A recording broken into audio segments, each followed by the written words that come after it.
Hej, jeg hedder Trine. Jeg sidder lige på gulvet her. Jeg er 22 år gammel, og jeg bor i Valby i København.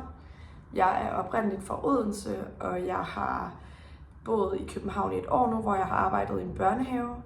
Jeg har sabbatår på 3. år, og 2,5 år af det har jeg arbejdet i institution.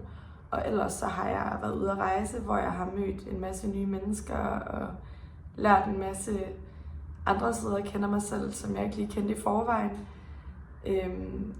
Jeg har desuden arbejdet i en biograf i 5 år, hvor jeg vil sige, at alle mine forskellige jobs har givet mig en masse forskellige indtryk af folk og en masse forskellige måder at håndtere mennesker på.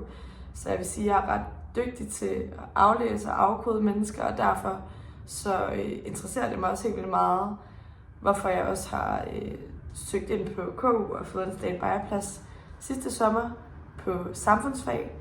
Og min drøm med det studie er at kunne vælge psykologi som sidefag på 5. semester og ligesom kombinere mine 2 interesser for mennesker og samfundet og sociale interaktioner og sådan nogle ting med for eksempel en HR-stilling.